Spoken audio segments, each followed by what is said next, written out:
everyone from Tiffany. So while we were just waiting to get started, what is my word? Kindness. Hello and kindness. Yes, Lynn. Yay! Kindness in capital letters. Yay! Oh, look at there's Jeff being kind, thanking everyone for coming. We Very like that. kindness from Tiffany. Yay! Alrighty, so Shane, we're at 2:02. So why don't we just kick her off? Hello, kindness, my old friend. Well, that was good, Lucy.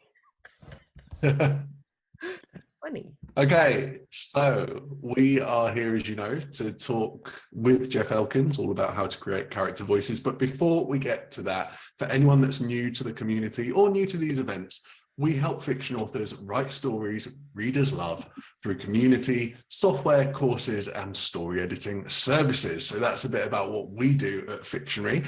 Kindness is our guide, story editing is our passion, and sculpting stories that readers love will always be our goal.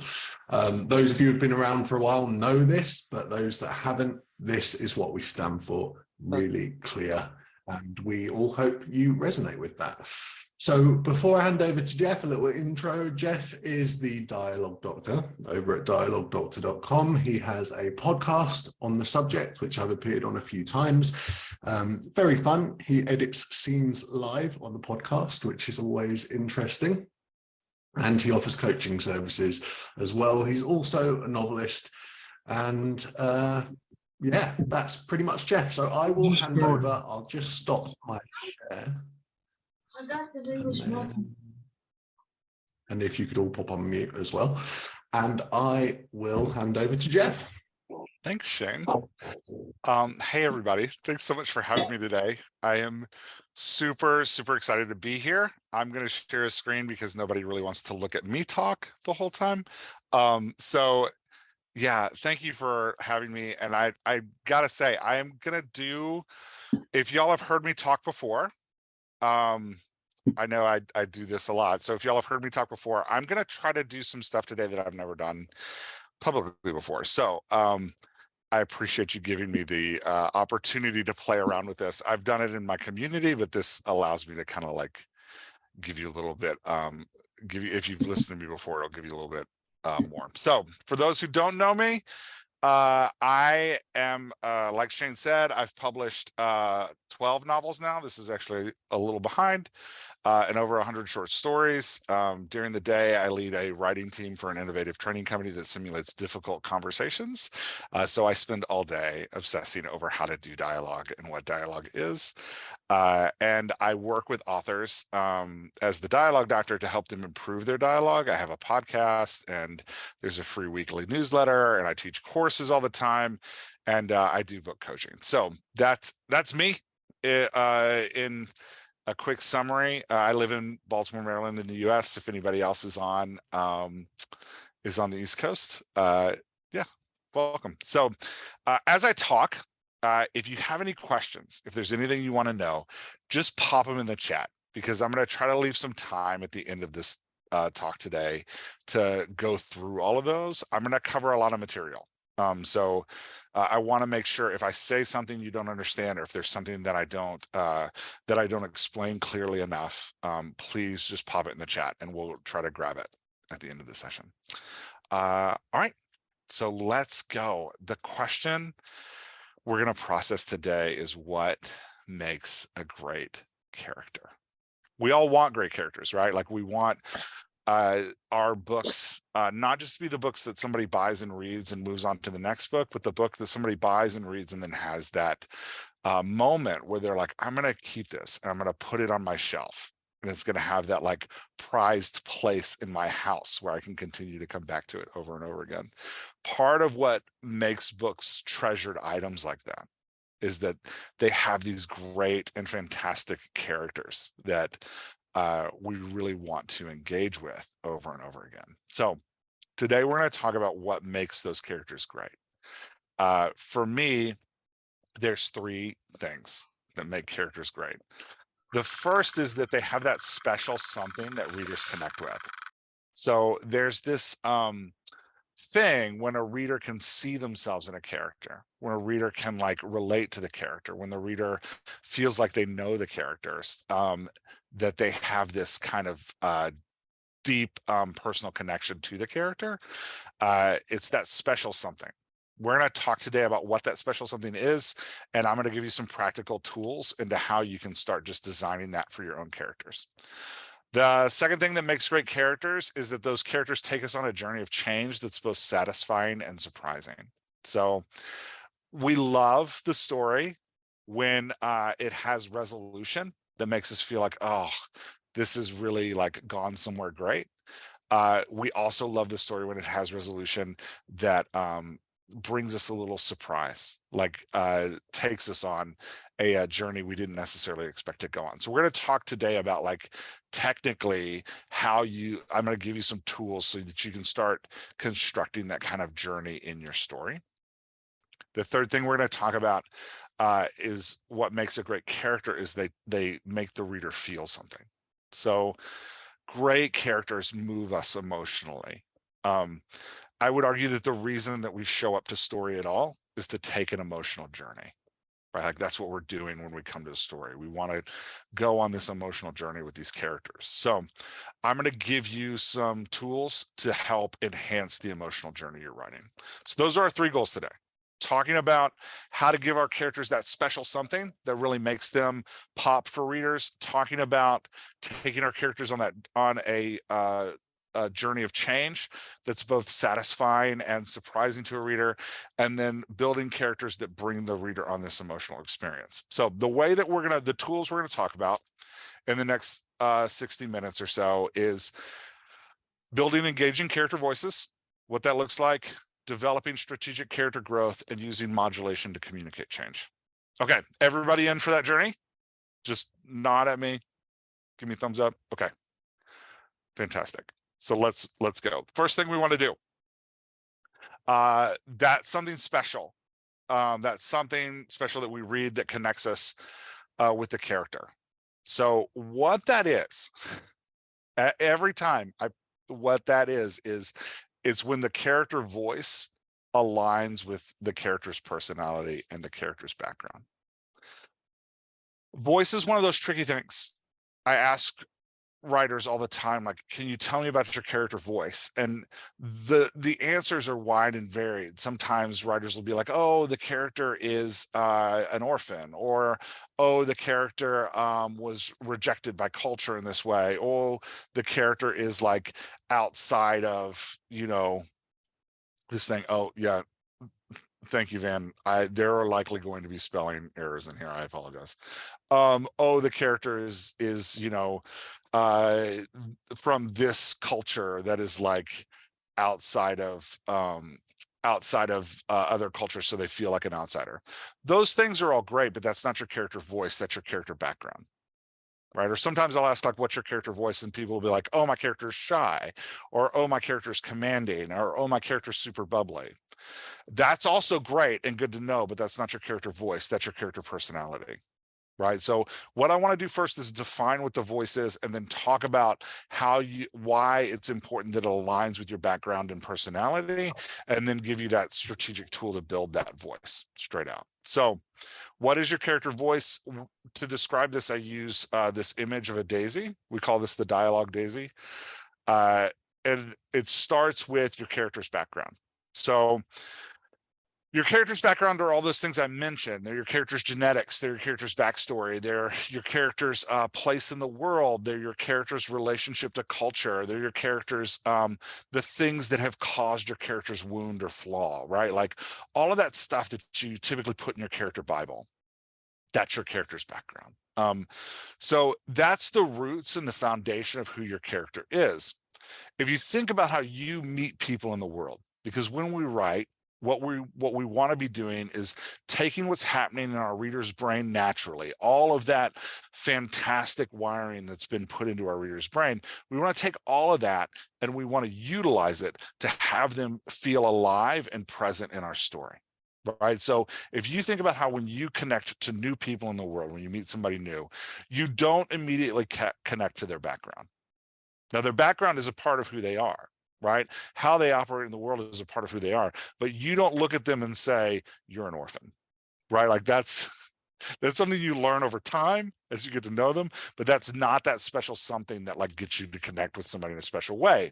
So it's super important that your character has a background, but that is not your character voice. The next thing, the stem of the daisy that grows out of the background is your character's personality. Now, I'm going to use this word personality in a very specific way. I know, for all my social scientists in the crowd, that personality is actually an incredibly complex thing, and I'm not probably using the word appropriately. But for us, the personality is who the character is, right? Like the adjectives we'd use to describe the character. And there's a lot of different ways we do that. We talk about their strengths, we talk about their weaknesses, we talk about their hopes, we talk about their dreams, we talk about their fears, we talk about their desires. We might Enneagram type them. We might give them like, a Myers-Briggs personality type, but these are adjectives that describe when someone gets to know the character, how they would describe that character. That's what we're talking about when we talk about personality. When you're writing, and again, I know that this isn't for my social scientists, I promise, I know that this isn't true of real actual personalities. They're way more complex than this. But when you're writing, your character's personality needs to grow out of your character's background. So if your character was an orphan, the question we need to ask is, how has that shaped how your character functions in the world? Right? So if your character is an orphan and being an orphan has led them to feel rejected and to feel isolated from society, then the question is like, when it comes to their personality, is that isolation, that feeling of rejection and isolation, causing them to be a lone wolf? Or is that feeling of rejection and isolation giving them a deep desperation to connect with others, making them someone who forces themselves into being the life of the party? You can see how I'm taking an aspect of the background and then I'm asking, how does it shape the personality? And there isn't a single answer to that. Right? This is about who your character is and how you're building your character. You can also go in the opposite way. You can say like, okay, I want to write a shy character, and then ask like, why are they shy? What made them shy? Well, maybe they just come from a family of shy people, where like maybe they're all shy. Everybody in their family is shy. Or maybe something happened in their background that's caused them to detach from people and avoid people and that like relational connection with others in general. What I hope you see is that I'm aligning my personality with my character background, and I'm making them line up. This is the first step to creating that great character, is making sure that these things are aligned, that like we can say, well, our character has this personality and this happened in their background, or this happened in their background, which has made our character personality do this. So we want those aligned. The bad news is your character personality is also not your character voice. That supports, like a stem supports and holds up a flower, that supports and holds up your character voice, but it is not your character voice. And in the same way, in real life, when you go and talk to somebody on the street, when you meet them for the first time, you don't look at them and go, hey, I can tell just by looking at you that you're an Enneagram number 3. You are clearly a high producer, right? Like that's not how we engage with people. The way we engage with people is we hear their voice, we see their voice in action, and then we go back and sorry, then we go back and feel their sorry, we hear their voice in action, and then we go back and learn their personality. Sorry, I got totally trapped in my own words there.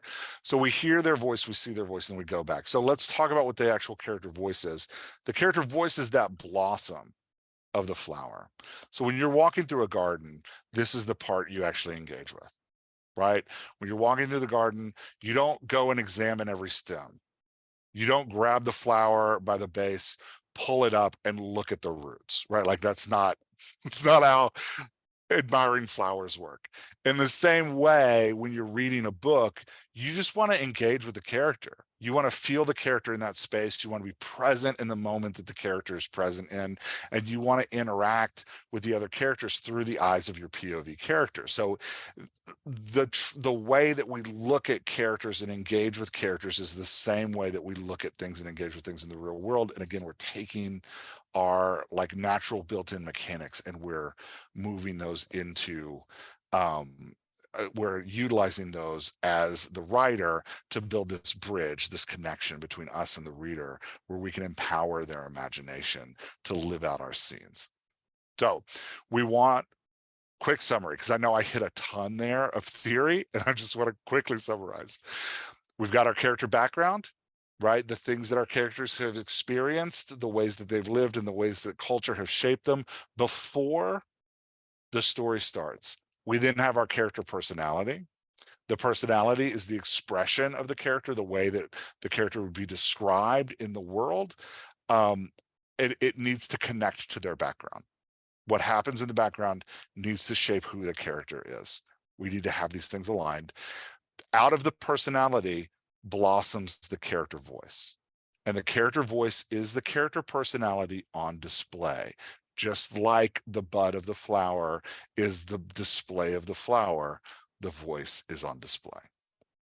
So that's our theory. Let's talk about practically how we get into talking about a character voice.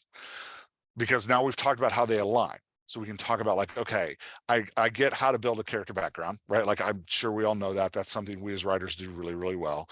We can understand personality. We can use cheats like the Enneagram or Myers-Briggs or StrengthsFinder or whatever we want to use to build our personality. But now we have to make that personality blossom. And like I said at the beginning, this is where we as writers really struggle to get that personality blossom. Good news, you got 5 tools. 5 tools you can strategically use to bring about your character voice, or 5 components of a character voice. The first component is the language the character uses. So these are the words and the phrases the character uses. We'll get into some examples later. I'm not going to run down those right now. We'll run out of time. But these are the words and the phrases that the character uses. A character with a deep background in education, who's highly educated, who has a personality in which they're proud of that education, and a personality in which they take you might call them an intellectual when you describe them.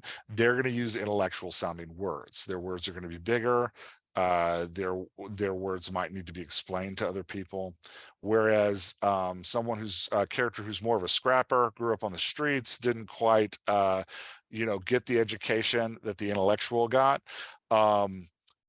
they aren't going to use those kind of words. They're going to use smaller words, more common words, and you're probably going to give them some slang phrases that match the culture that they're from. Right? So the language we use starts to communicate to us right away about who the character is based on their personality and their background. Right? So this is one of the tools we have, is shaping the language. And like I said, I'll give you 3 specific examples of this as I move on. I want to move through all 5, and then we'll talk about how to shape them for different characters. The next thing is the topics the character chooses to talk about, right? Different personalities choose different topics. Narcissists talk about themselves, right?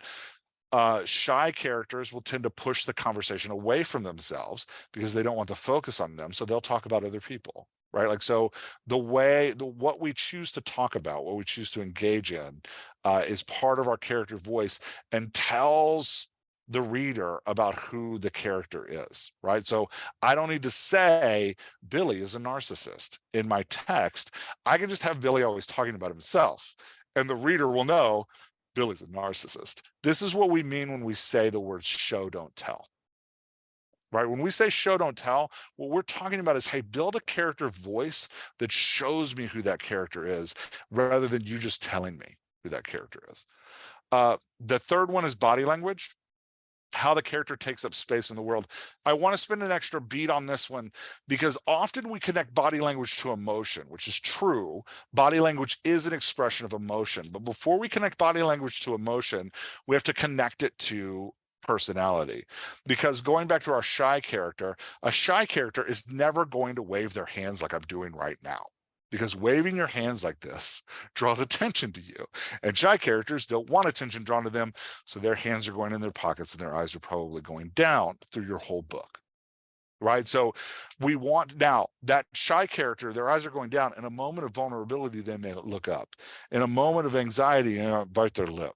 In a moment of uncomfortableness, they might kick at the floor, right? These are all body language that communicates emotion, but it's important first to align that body language with that personality, so that we don't have our shy character miscommunicating who they are to our reader through their body language. So body language is the third thing we can use to share who our character is by building that character voice.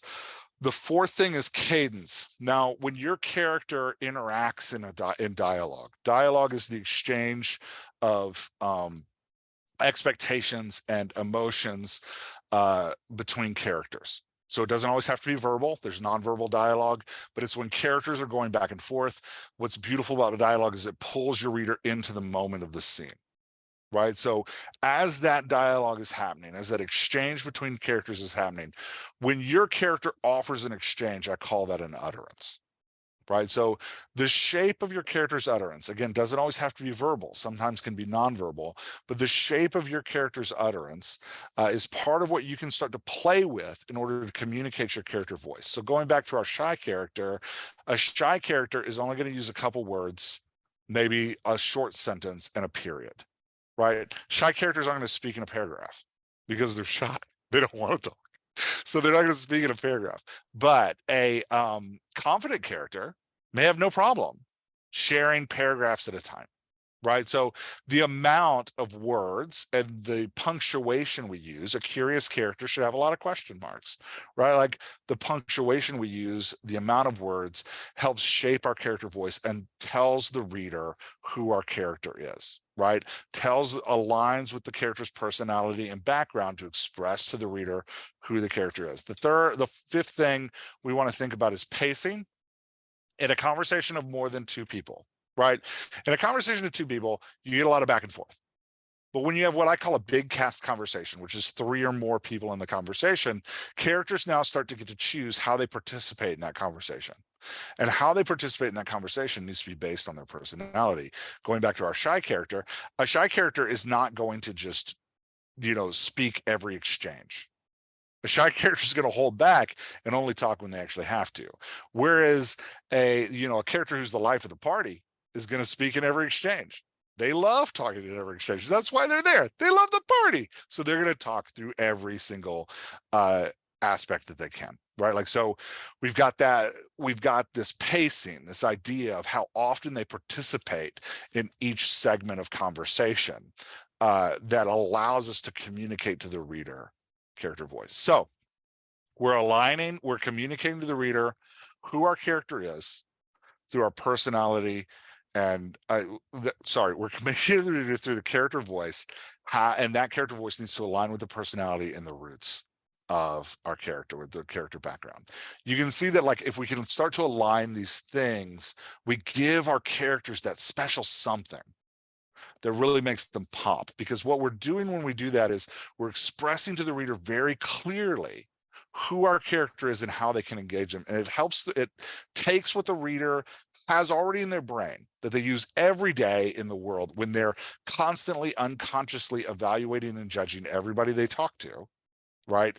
We're using that wiring to say, like, hey, this book is like the real world too. And if we can align those things, we start to make our characters feel more alive. And they're characters that readers fall in love with and really want to grapple into. So let me give you some examples of how you can use this tool. Because for writers, some writers, you do this naturally, right? You're just like, yeah, my characters always feel alive. I have these 5 things, and I just naturally align them with the character's personality and root system. If you are one of those writers, props to you. I'm not one of those writers. I had to work on it. So for those of us like me that have to work on it, we can start to kind of think through this, right? And use these 5 components as a tool to design a character voice. So, like, for example, if I was going to design a bubbly character, I might say that, like, hey, in the language, they're going to use lots of surprise and celebration words like, oh, wow, and cool, and that's amazing. Because by using those phrases all the time, I'm expressing to my reader that, like, this bubbly character is super energetic. Their topics, they're going to engage in every topic and be interested in everything, right? Like, because I want them bubbly and I want them, like, excited to be present. Right? In their body language, lots of gestures, and they're going to like physical contact. These characters are huggers, right? Like, so the bubbly character is going to come in for that hug whenever they see somebody. And the cadence, we want lots of commas. We want utterances that run multiple sentences and feel like run-on sentences, that have these unnecessary phrases and that may say the same thing over and over again. You know, they just repeat, they just keep on rolling with the words, even though they don't need to say anything new. They just have these commas that, like, create this long string that just keeps things going all the time. Right? That's that bubbly character. We want to give them a ton of words when they have an utterance. We want to shape those words together. The last thing, when we talk about pacing and like how they start their pacing, we want them to be coming back and forth every exchange. Van, I like what you're saying, that like the bubbly character touches the side character, a scene with so much awkwardness.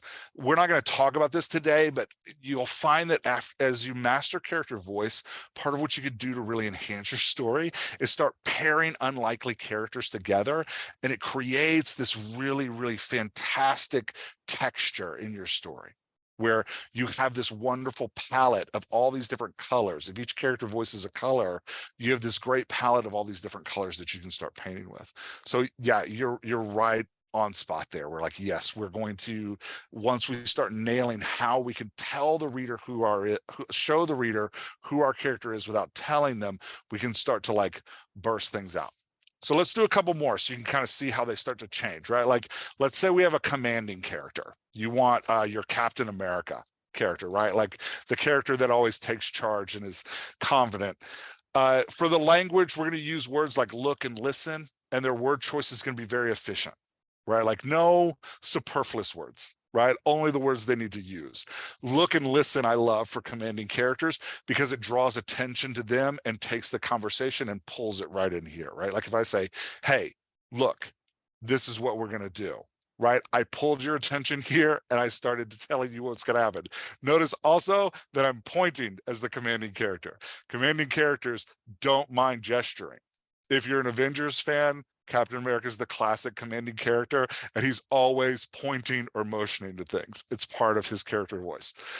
Topics, clear on their beliefs. Commanding characters know what they believe, so they have no problem talking about their values and what they believe, and they will freely debate others because they are so confident in their opinions. Cadence, lots of periods. Commanding characters make statements. Commanding characters say things and then let them hang in the room. And they only ask questions if they're gathering information in order to help them shape where things are going. Can you feel the difference as I changed the syntax of my statements between the bubbly character with all these run-on sentences and all these commas and repeating things over and over again they might not need to repeat, but they just say them again anyway, versus the commanding character who's going to talk in a period and then just let that period sit. Right? Your reader's imagination will also engage with those syntax changes. They will feel them and be able to imagine the differences between those characters. Pacing for a commander character, they're going to take charge in segments. That means they may not start off a segment of conversation, but they are definitely going to control the segments by directing the topics and making declarations as opposed to questions that give other people power in the conversation. So last one, charming character. Charming character has, for language, they're going to say things that encourage others to talk, not look and listen, which draws the attention to them. But a charming character makes other people feel valuable in the conversation.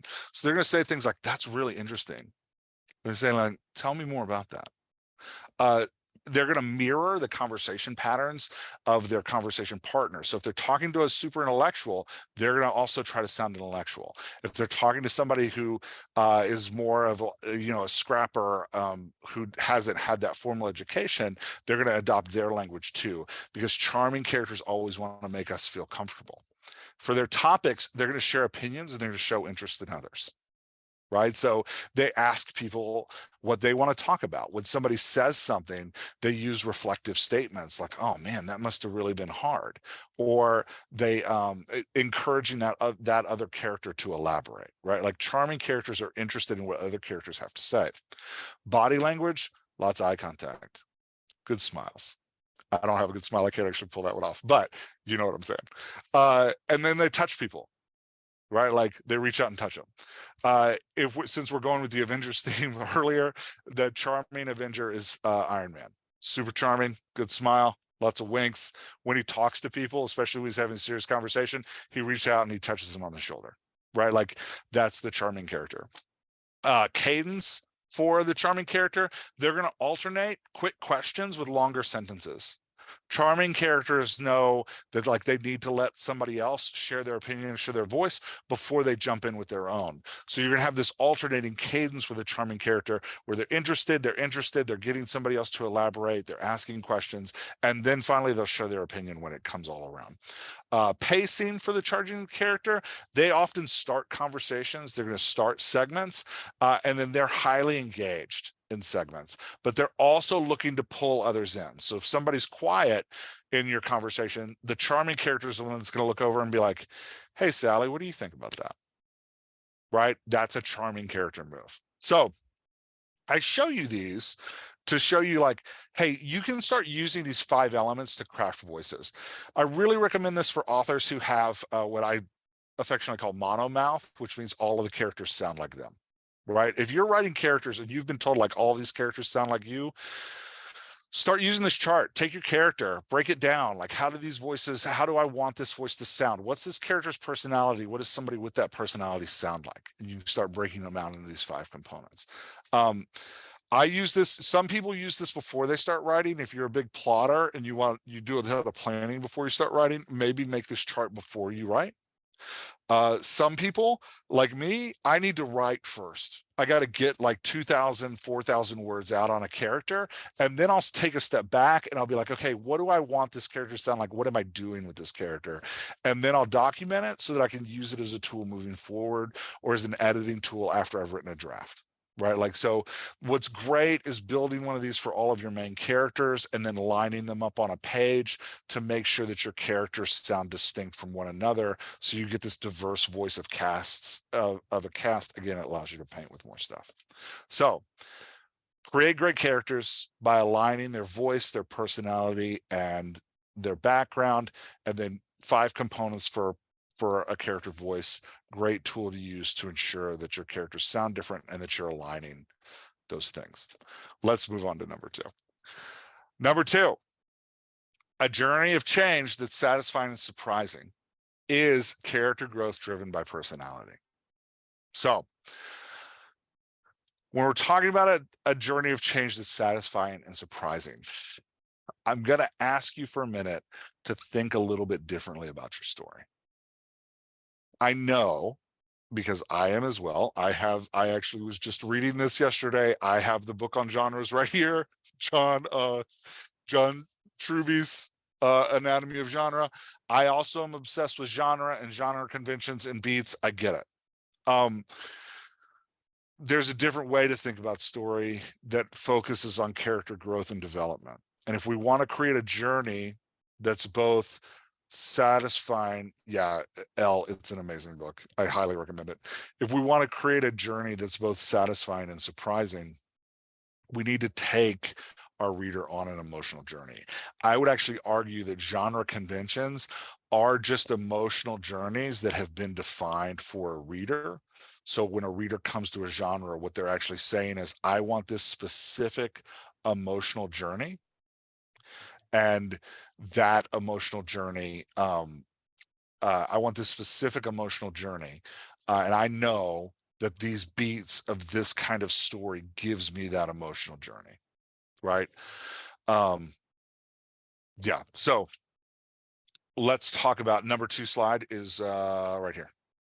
A journey of change that's satisfying and surprising is character growth driven by personality. Don't worry, Dana, I'm about to talk about it for 15 minutes. So now you're sorry you asked. To ask if our to make sure that our character arc is in line with our personality, there's 2 questions I want you to ask about your story. Who's my character at the start of the story? Who's my character at the end of the story? Can you feel how those 2 questions already are a different way to think about your plot than thinking about your genre conventions and beats? Right? We're focusing on our plot as a way of taking our character from one place to another. Who's my character at the start and who's my character at the beginning?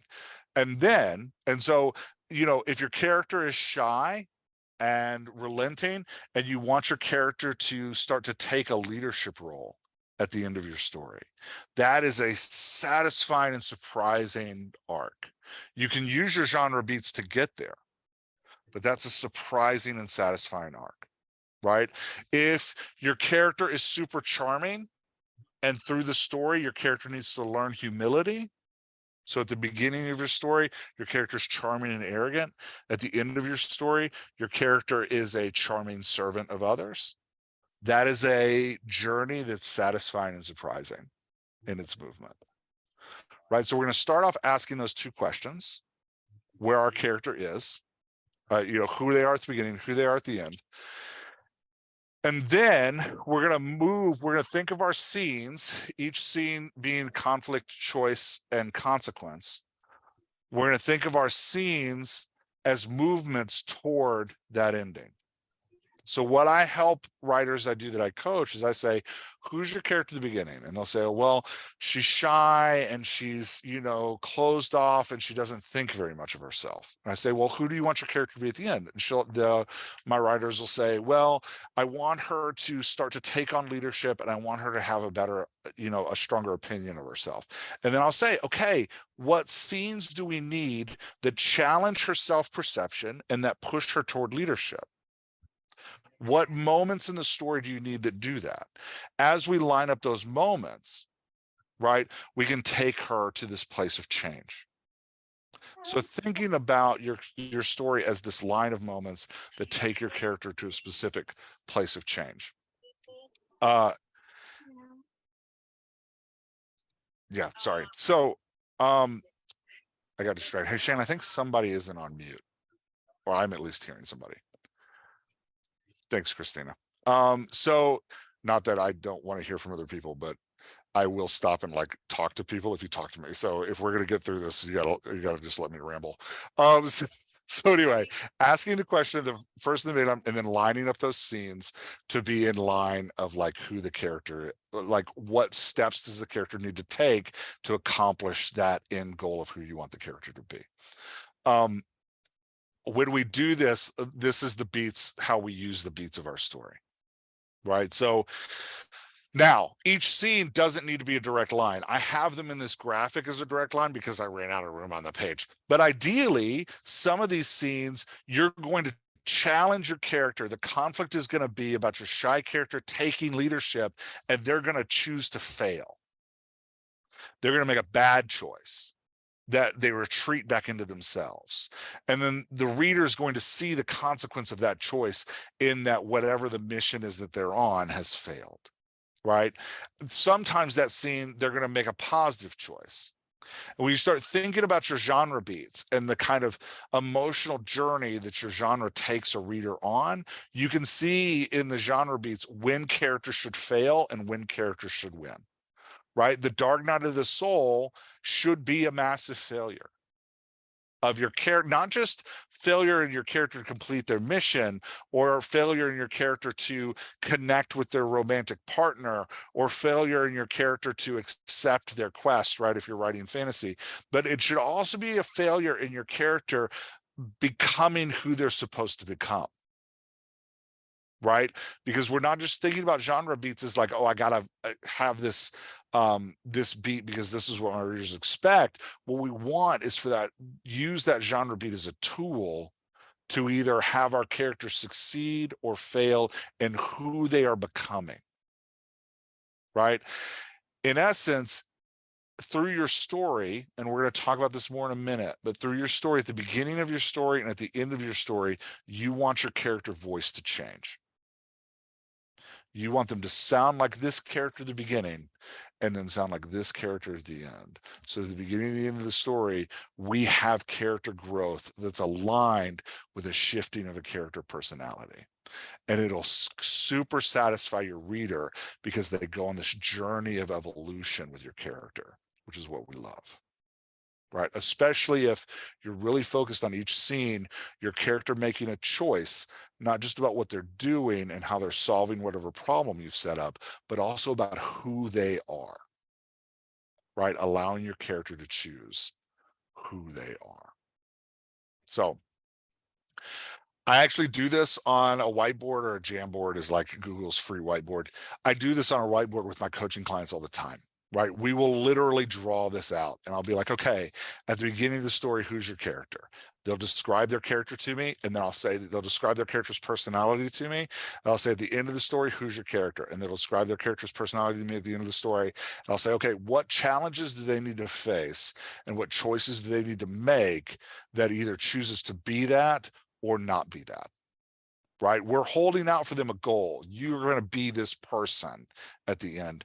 What challenges through each scene do we need to say you are being that person or you're not being that person, right? What choice are they making to succeed or fail? And in a, like, you know, in a romance, for example, the genre beats are about getting the couple together and the like ups and downs of their relationship. When we apply this level of thinking to it too, the question becomes, how do the characters need to change in order to overcome their own struggles so that they can be with the other person? Right? So as we have them struggle to be together, we want their failure to connect to be about the ways that they need to grow and change as people. In order, so at the end, we don't just have two characters that are connecting, we have two characters that have grown and changed to be with other people. If you're a romance writer, a rom-com fan, Nora Ephron is like, this is what she just crushes. Like, you know, You've Got Mail as a movie is a fantastic example of two characters who can't get together, not just because there's social things in their way, as in their competitors in business, but because that both characters really need to grow, right? The female character needs to grow out of the shadow of her mother and start to become her own person. The male character needs to grow out of the shadow of his own family and start to reject who his father and grandfather are and move into his own strengths as a character. Through the arc of the story, we watch them grow together, right? This is kind of set out in Pride and Prejudice by Jane Austen, and is this beautiful thing of where the two, Darcy and Elizabeth, have to grow as people, overcome their pride and their prejudices in order to finally find one another. Right? Like, but each scene, we want the conflict, not just pushing our character to make choices, but pushing our character to make choices about who they are. Okay, I have probably bloodied and beat this horse completely to death, so we'll move on to number 3.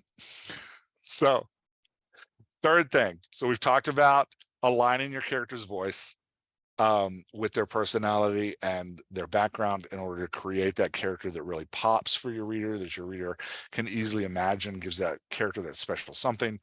We've talked about creating a character growth arc that also challenges your character's personality to evolve and change so that the reader feels like they're going on a journey of growth with your character and really pulling that in. Last thing we're going to talk about is how you express emotion, how you take the reader, how you make those changes that your character is experiencing, how you make these characters interacting into an emotional experience that your reader loves to journey on with. And the way we do that is by modulating the character's voice. Sorry, I gotta take a drink. Modulating the character's voice. So we want to create an emotional experience that the readers feel. The way we communicate emotion in real life is we modulate our voice. We modulate our character voice. So, for example, when I am confident and at work, my voice sounds one way. When I am sad and broken, my voice sounds a completely different way. When I am hanging out with my friends and vulnerable, my voice sounds a completely different way, right? As I always sound like me. The base of our character voice is always the same. So those 5 components, those hold as your baseline character voice. But when I am in my work mode, things shift a little bit. When I'm with friends, things shift a little bit. And when I'm sad, things shift a little bit. So I always sound like me, but I don't always sound the same. Does that make sense? I hope that makes sense. We call that shifting modulation. We modulate our voice based on our circumstances and our conversation partners and our emotional state. Really, our circumstances and conversational partners are also our emotional state. So we could just say we modulate our voice based on our emotional state, but I think sometimes it's easier to think about it in these 3 ways. So like I said, at work, when I talk to my barista, or not at work, when I go to the coffee shop and get a coffee and I talk to my barista, I'm going to sound different than when I talk to my wife, who's that picture over there on the right hand side. And I'm going to sound different when I'm talking to my wife than when I'm just hanging out with the boys, right? Like, so our voice is going to change as we move through. I like to think about this, going back to our daisy illustration, as like the bud of our daisy, the middle of our daisy, that big yellow part, which name is completely slipping my mind right now, being the baseline voice, and then the petals being the different modulations that our character moves into. That's important because we want to think of modulation as a baby step away from our baseline voice. We never want our character to stop sounding like our character, right?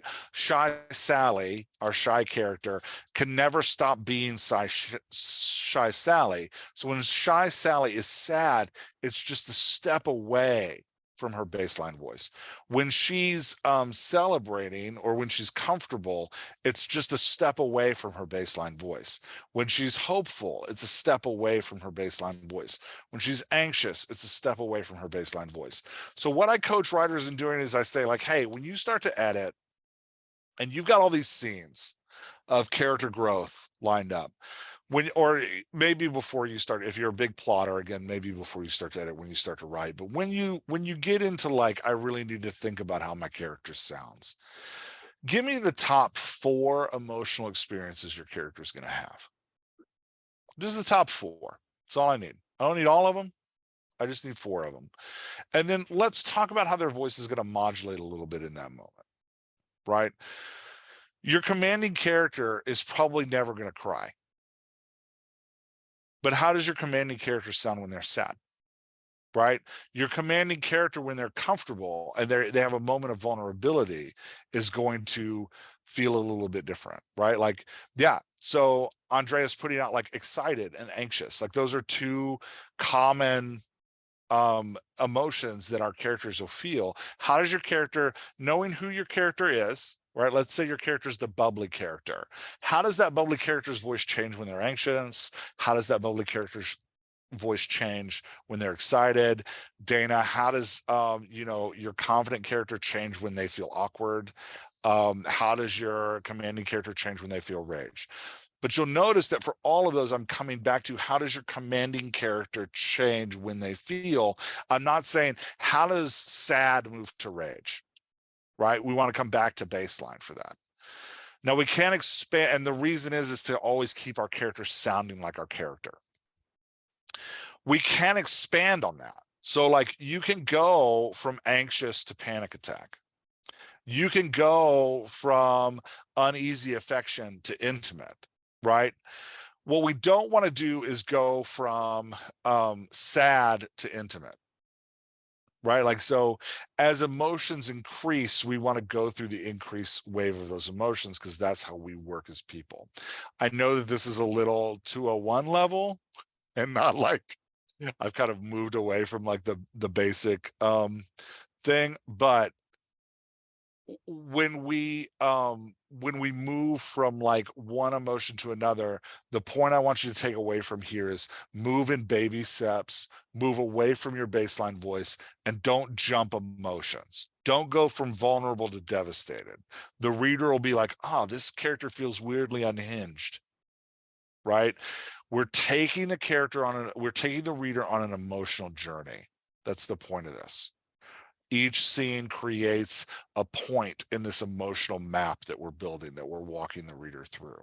So as we take the reader on this emotional journey, we want to have clear demarcation points where it's like, okay, this is what's happening now, and then this, and then this. Does that make sense? So we want to say like, okay, he's sad and he's devastated. We don't want to say, okay, he's sad and he's devastated and now he's vulnerable, right? Like we want to move in logical ways through our emotion, and we want to take baby steps so that we can bring the reader along in that emotional journey. Let's talk about a tool you can use to start. Yeah, well, that's true, Sharon. Unless you're writing a character that's descending into insanity, then you really should just jump all over the emotions. Heath Ledger's Joker and the Batman that he played Joker in, which the name I can't remember, very unhinged character. You'll notice that he has emotional swings like that, and that's part of what makes him feel unhinged, is those emotional swings. The Dark Knight. Thank you, Andrea. All right, let's talk about a tool that can help you kind of think this out. What I do is I take my voice chart and I just add the emotional shift next to it. So I'll say like, all right, these are my 4 emotional shifts. You'd actually see like 4 extra columns here in my chart, where I'm going to walk through these emotional shifts.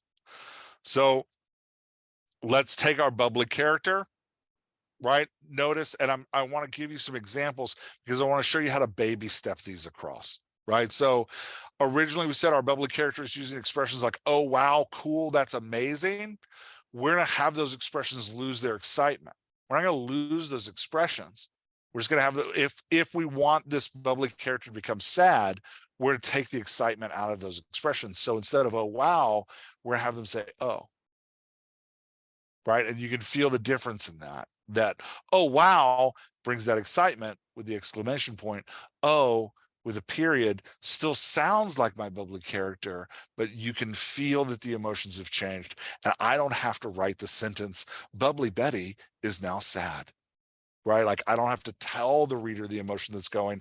By modulating the voice, I can take the reader on that emotional journey with Bubbly Betty, utilizing the framework that's already set up in the reader's brain, that like unconscious stuff that we do all day, every day in the world. I can start to utilize that to make the reader feel like my story is a real experience that they are living through, right? By modulating my characters' voices. So topics, right? Like the bubbly character is going to engage in every topic that they're interested in. They're interested in everything. I'm not going to modulate that, right? When she's sad, I'm going to keep that because it's part of who she is. So I'm not going to modulate it. Body language, lots of gestures, likes physical contact. I'm not going to modulate that when she's sad. That's part of who she is. So I'm not going to modulate that. Cadence, lots of commas, utterances, run-on sentences, unnecessary phrases, short sentences. I'll probably modulate this. I'll probably have her talk less. I'll probably use more periods. I'll probably have the unnecessary phrases decrease, right? So that as my character drifts into sadness, I'm going to modulate her voice so that she becomes quieter. And the reader's brain will pick up on, ooh, something's changing with Bubbly Betty. And the reader will start to feel that emotional engagement with them. Pacing, right? They start conversations and they participate in every exchange. I still want her participating in every exchange. I just want her talking less as she does it. And I want her taking her expressions like, that's amazing, just be like, huh. Right? And that change will communicate the shift in emotion. Also mixed with some maybe minor changes in body language, and you're going to hit a real home run with the reader when they start to feel sad as Bubbly Betty feels sad, right? But again, notice that I really could have changed any 5 of these columns. I'm making choices as an author, right? This two bubbly characters may not modulate in the same way. This is where the art comes in, and where you decide as an author, how does my character sound? How does their character voice sound and display when they're sad, right? Let's take another one. Let's take the charming character and make them defensive. So when our charming character is defensive, they were using words like that's interesting and tell me more about that. I'm going to keep that because I think that's part of who they are. Again, I'm making a choice as an artist as to how my character sounds. You might change it if you have a charming character that becomes defensive. You might take those phrases away. The key is to make a strategic choice about it, know the strategic choice you're making, and be consistent with that choice in this emotion. Topics, they share opinions and they show interest in others. Defensive, when they become defensive, I might have them learning about other people's opinions in order to weaponize it, right? So they're learning about other people's opinions is going to become a little more aggressive, and it's going to start to feel a little less charming, a little more like they're being a little defensive, and the charmingness is going to fade a little bit.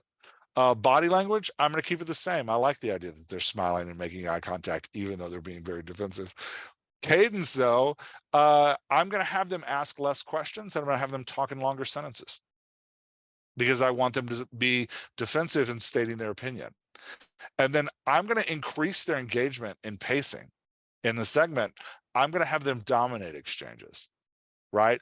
Because they're taking their charming nature and they're as defensive and they're using it as a shield or a weapon. So again, there's no right way to modulate a voice. It's about the art of it. Take baby steps from your baseline voice. Don't modulate the whole voice, just modulate a couple aspects of it. That way we can let the reader feel it, right? That's the key, is letting the reader feel the change. And then know when this character is sad, this is how their voice modulates, because that's part of getting to know someone, right? And getting to know my wife, I know all of her tells when she's angry. When my wife gets angry, I can tell before she's getting angry because I know how she responds to the emotion of anger. We want your reader to feel like they know your characters that well. So we have to have this complex emotional pattern for our characters that we start to track and move through. Okay, putting this all together, if we've got these scenes in which the character is making choices about who they are, when it comes to the consequence of those choices, that's when we want to modulate. Because the consequence of our choice, we want to know, how does our character feel at each turn of the story? And that's where modulation becomes a character journey, right? Modulating voices become a tool for communicating. My character just made this choice, not just a choice about how the story is unfolding, but a choice about who my character is, right? And this is how they feel as a result of that choice. They regret that choice, or they are defensive about the choice they made. My charming character is defensive about the fact that he was a jerk to somebody, right? Like, so I'm going to demonstrate his defensiveness through modulation, right? Like, but as we think about our scenes and we think about what is this scene, what choice about who they are is my character making, the next question to ask is, and how do they feel about that choice that they just made? Because that's where we really start to take our reader on an emotional journey. All right, in summary, how do we create great characters? We align their voice with their personality and their background, because we know it's their voice that really that the reader engages with, just like the reader engages with our voice in the real world. We demonstrate growth in each scene. We're not just asking what needs to happen in the plot of this scene, but we're asking what the choices our character's making, how does that choice shape who our character is? What choice is the character making, not just about the plot, but about themselves? And then as they make those choices, we're modulating our character's voice to show the reader how they feel about the choices they're making as they make them and after. And we do that by modulating the voice so that we don't have to tell the reader all the time how they're feeling. All right. I am done, and I know I covered a massive amount of stuff. Let's do some questions. Shane, do we want to do questions in the chat? How do we want to do questions? So people can ask in the chat, or you can just pop your hand up and ask Jeff directly. And you guys aren't usually shy, so I'm expecting some voice questions. I promise no answers.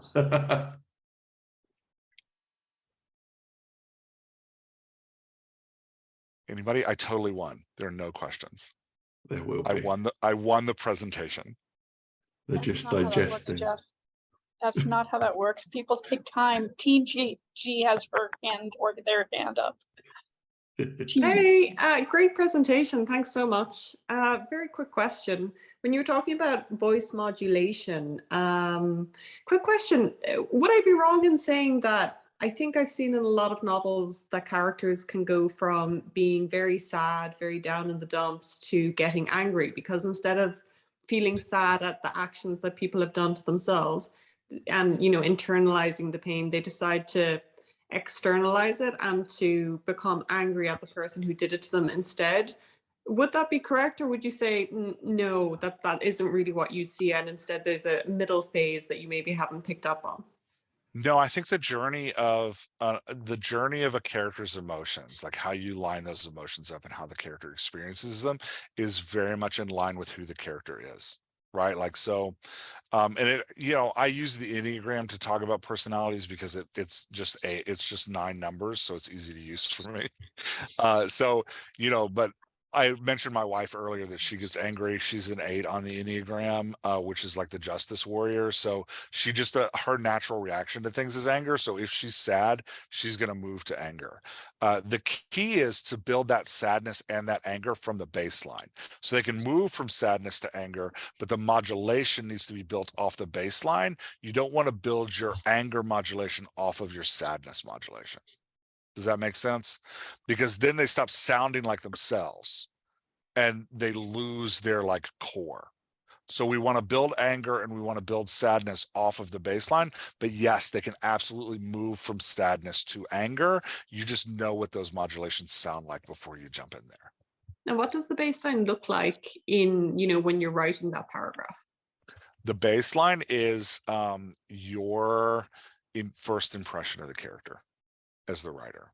The baseline is actually a weird concept, and the truth is that like you rarely actually ever write the baseline. You're typically writing an emotional expression of the character, but we got to have that baseline. We got to have in our head like, who is this character? So when you think about like the personality, you're like, my character is X. My character is, you know, give 3 adjectives that describes how your character's seen in the world.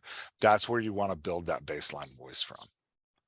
I think about baseline as like, okay, when my character's comfortable with not a lot of stressors around them, how do they behave? And that's how I'm going to pull my baseline. So like, I'm generally an introvert and avoid people at all costs. So if you but you would put my baseline as pretty isolated, because that's just how I am naturally. Stressors increase that isolation. You know, parties, I actually flip and like try to go full on extrovert because of it helps me manage my own anxiety. But it's that kind of like finding, again, this is all philosophical work to empower your characterization and writing.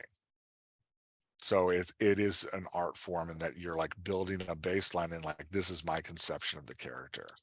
The dirty truth is we can't actually control how our readers see our characters, but we want to empower with consistent voices to help take our readers on a journey. Does that make sense? That was all like a lot of gobbledygook. Yeah, it does. Thank you. Okay. Yeah. Thanks. Great question. Okay, Robin, you've got your hand up. Go next. Oh, you're still on mute. There we go. I've got 2 characters who are both, well, one of them is a general, so he's got a persona of being in command all the time and you know, knowing what he's talking about, etc. And the other, who is his lady, has a character of a courtesan because she's a spy, and being a courtesan is quite good if you're a spy. And they are at a point of crisis because their daughter has been kidnapped. So the voyage for both of them is basically to how to get to being less the general and more the person, or less the courtesan and more the person, and somehow make it all work.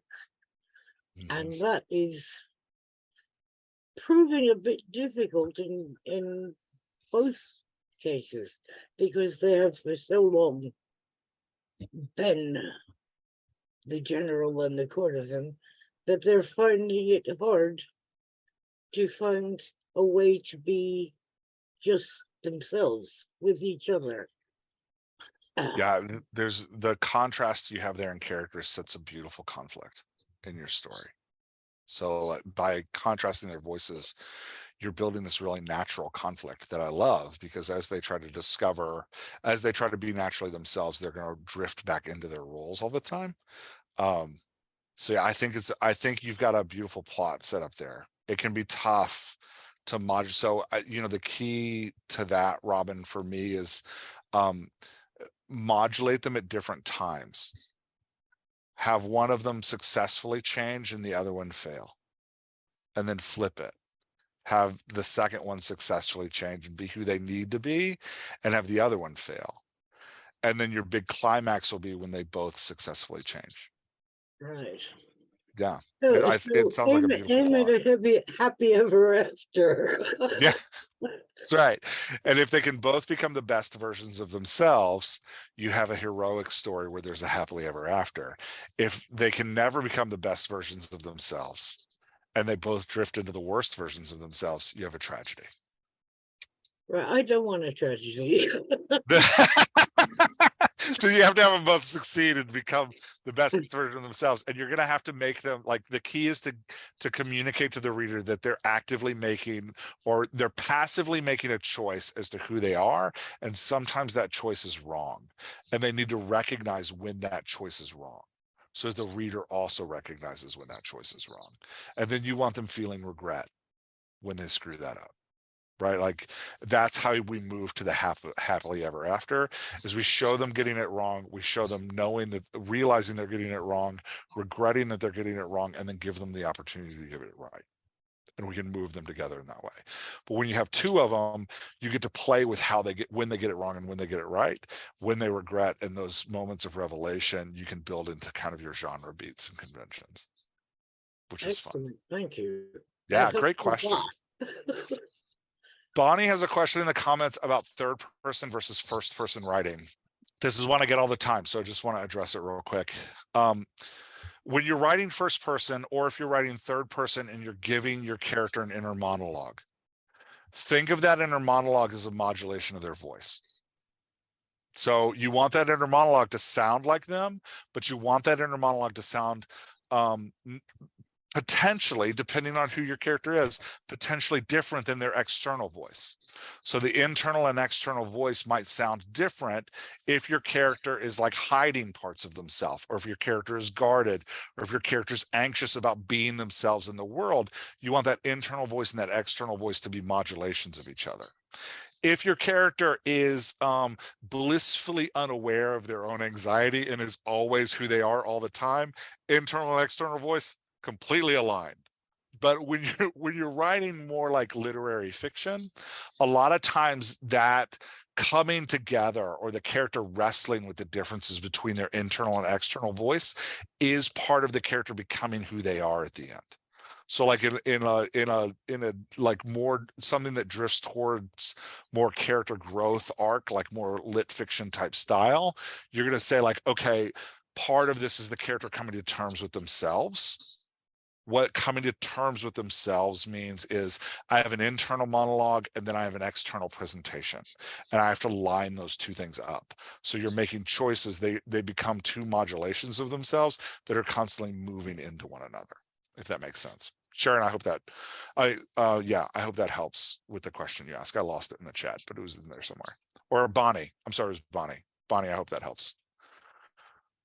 Okay, so Whitney had a question. What's the best way to evaluate voice in your own work? I feel like it's hard to tell in my own work. Would you use beta readers, etc.?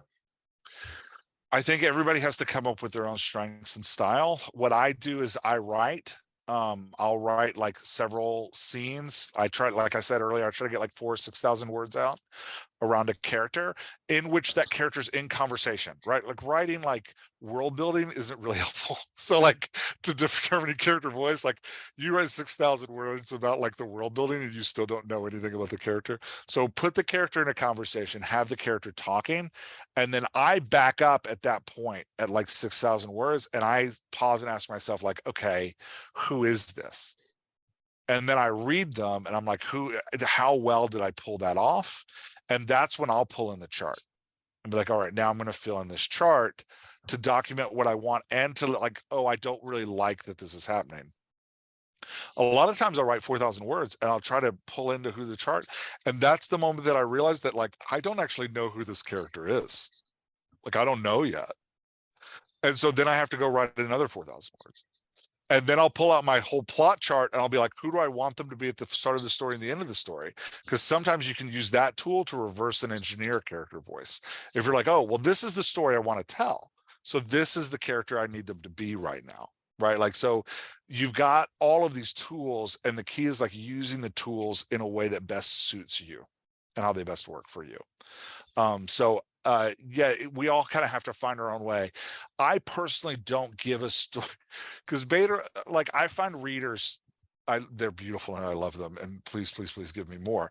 But I also find them to be unhelpful sometimes when it's editing, right? When a writer reads my work, they're often thinking of their own work as they read it.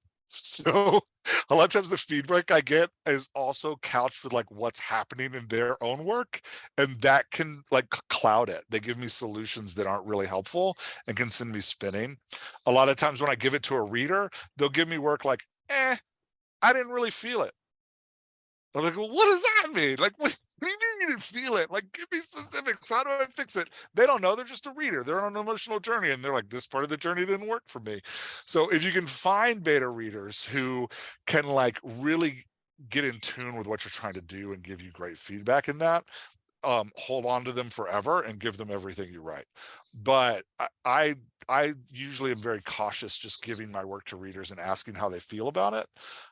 Because oftentimes their lack of solutions or over solutioning send me in a spiral. And so I'll always go to my own tools first to see if I can get to my own tools before I feed into the tools of others. Awesome.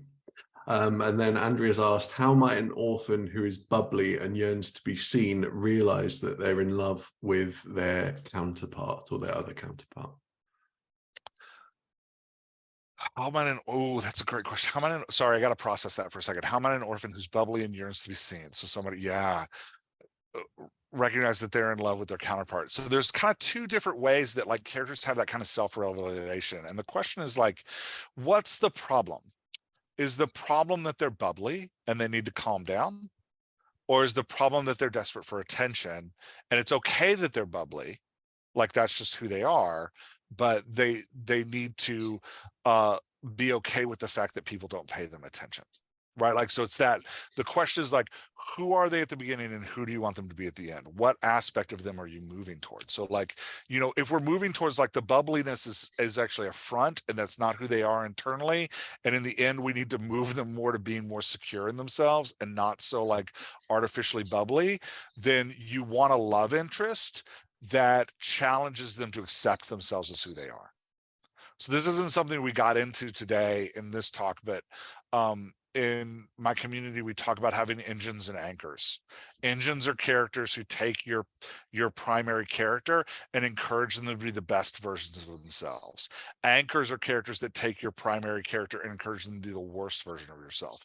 So if the best version of themselves is, I want to put aside this bubbly persona and actually live in my own kind of calm, then that you want an engine, you want a love interest that's encouraging them to live in that way. If the persona is like, no, the bubbliness is just who they are, but they need to stop seeking attention, then you want a love interest that encourages them to like be satisfied when people don't like them. So a lot of times what we'll see authors doing is taking characteristics that they want their character to grow into and giving those characteristics to another character. So I think the classic example that a lot of people connect with is The Lord of the Rings, because many of us have connected with it. In The Lord of the Rings, you get Frodo on this journey. He's either going to become the self-sacrificing leader who will sacrifice of himself in order to save the world, or he's going to become the selfish monster who fulfills his own desires to be left alone and to live on his own at the detriment of the world. So what we give Frodo is we give him Sam, the self-sacrificing leader, and we give him Gollum, the selfish monster, and we have him go on a journey with those two characters, and Tolkien rips Frodo back and forth between who he needs to become until the final moment Frodo decides, I'm going to be the self-sacrificing leader, even at the potential of my own death, right? So you get that tour. If you're more into romance, Bridget Jones' Diary is another fantastic example. You get Bridget. She's either going to become the confident person who speaks her mind and is not self-conscious about who she's going to be, or she's going to become the woman who's constantly self-conscious about herself and her weight and isn't happy with who she is, right? Like that's her character journey. She's making a choice between those two things. And so she starts at this place of saying, I'm going to start this diary in order to create a new me. I want to be more like, she's telling you right up front in the first moments of the story, this is who I am and this is who I want to be. And then we give her two men, right? I can't remember their names in the book. In the movie, we give her Colin Firth. Whenever she's around Colin Firth, she's confident, she's exactly who she is, right? Whenever she's around Hugh Grant, she's the worst version of herself, and he tells her all the time to be the worst version of herself. He comments on her appearance, he gives her cigarettes all the time, he's constantly getting her drunk, right? Like, so we have these two characters pulling between them. So back to your question about the orphan who's bubbly, decide how you want that character to change and then put a character around them, their love interest that's going to encourage that change, so that by embracing their love interest, they actually embrace the best version of themselves. That was a really long answer to that question. I apologize. Okay, Vanessa, you've had your hand up if you want to go next. Thank you. In my story, I have several characters that in the first story, which is a series of 4 books, are presenting themselves as one way. And one thing I'm trying to do is use what you're talking about with modulation to clue the reader that they are being dishonest. Now, why they're being dishonest is part of the story. So you give what I'm trying to do is give the readers a sense that what they're saying and presenting is not true, but should I be scared of that, or should I actually be amazed later when you find out how much better or worse they really were? Any tips on that? Do they have inner monologues? It's a first person, and the first person character is the only narrator through the 4 stories, but he is a very empathetic character who feels many times, again, incorrectly, that he is judging people properly. Okay, so you need him catching. The reader's going to travel with your POV character, right? Like the reader is going on a journey with your POV character. You need him catching them. And then you need him processing, whether like catching little instances where their voices have modulated in a weird way. And then you need him actively processing in that first person voice what he's seeing, right? Almost in maybe not a direct conversation with the reader, but in a quasi conversation with the reader about what he's seen. If you want a great example of this kind of like people living in false fronts that they then are revealed to be different. Margaret Owen's Little Thieves was written a couple years ago. She does a fantastic job of this, where you have like characters who are all kind of wearing masks, especially the lead character, and then they get feelings about each other that's like, oh, that's not who your mask is. And as the story unfolds, you get to know these characters and start to understand them on a deeper level.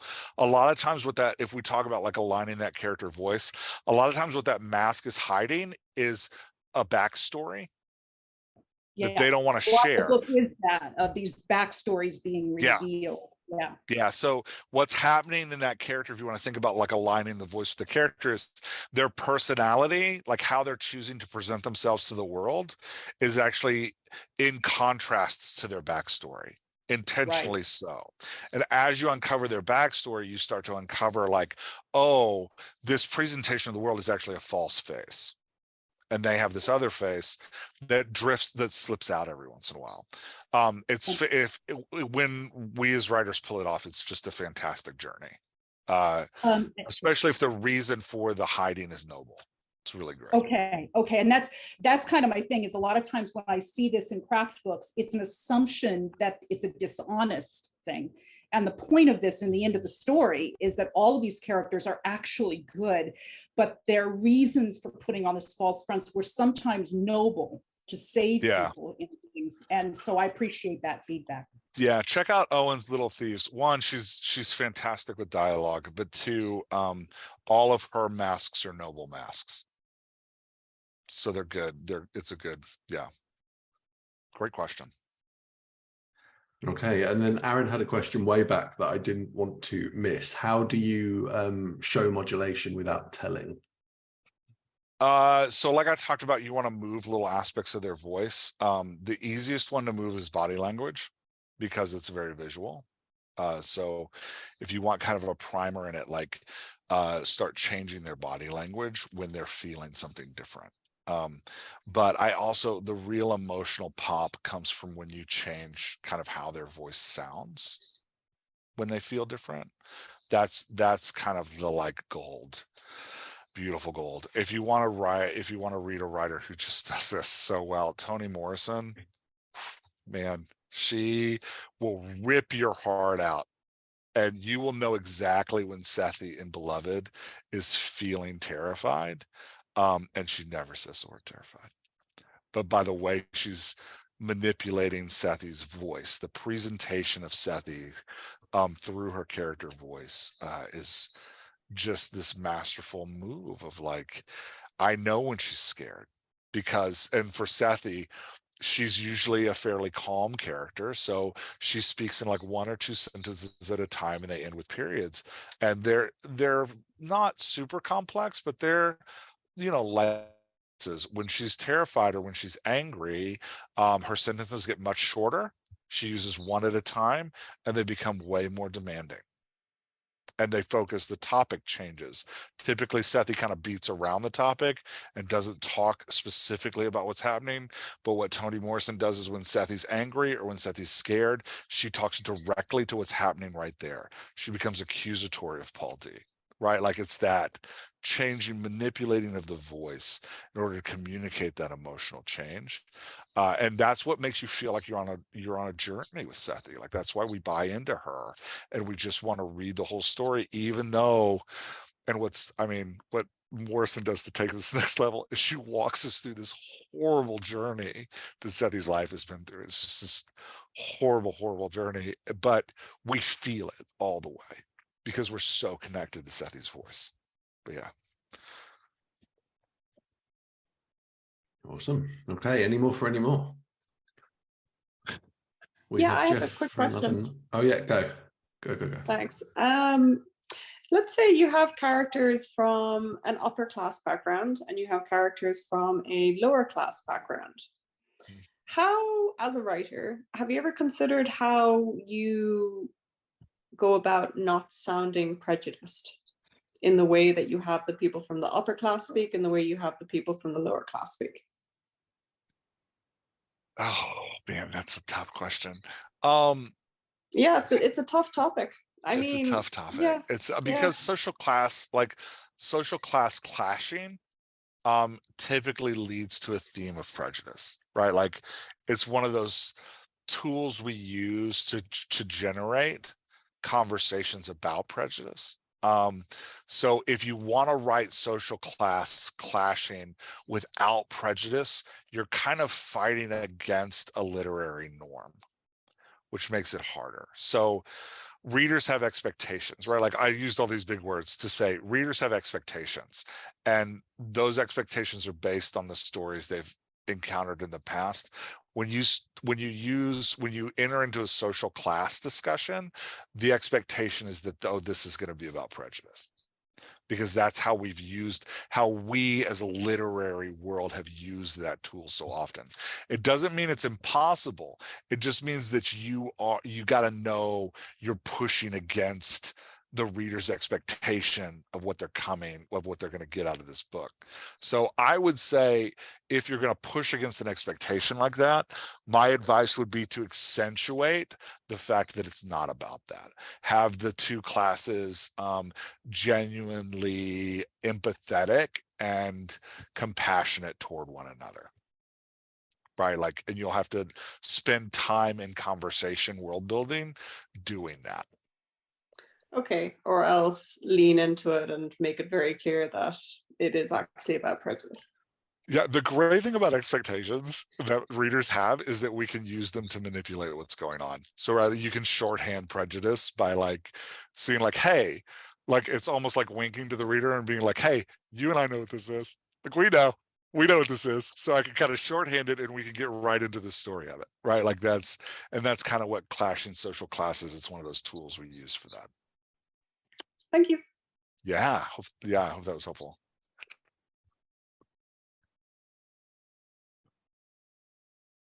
Anybody else?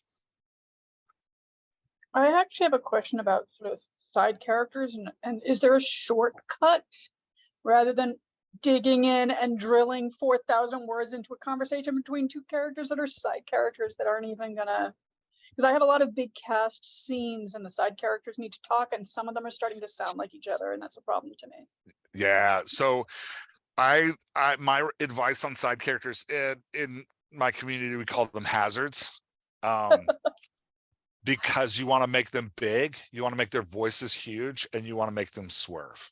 You want to make the reader swerve, like you want to make your engine swerve. So if you have a side character that's only going to show up for a couple scenes and they're not going on some kind of emotional growth, they're just like, they're here in this big cast conversation to serve some kind of weird purpose, make their voice huge, like pick a specific aspect of them and blow it out. So we're talking about Bridget Jones' Diary. She has 3 friends in those movies that are all hazard characters. They are all 3 giant voices. One of them is giantly inappropriate, one of them is giantly worried, and one of them is giantly self-assured.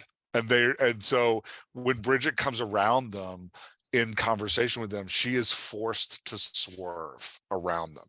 She cannot go through a conversation without processing who she is in relationship to them, because their voices are so big, right? And that's what you want with your hazard characters, are these like giant voices. Thank you, that's really helpful. Yeah, but I would say, like, you know, just like we did with the voice chart, like a lot of times with side characters, I'll put them on my voice chart and I won't bother doing a whole chart for them. Like I'm not doing modulations and stuff for them, but I will like just make sure that like, how do I use these 5 components of voice to blow this character's voice out so it's really, really huge. Not to manipulate you, but no, I'm going to manipulate you. Let's say you have a character who's really confident and boisterous, to use one of my side characters. That's like pretty much all I know about him. Mm-hmm. He's, you know, life of the party kind of character, right? Yep. I don't want to know a lot about him because I don't want to spend time.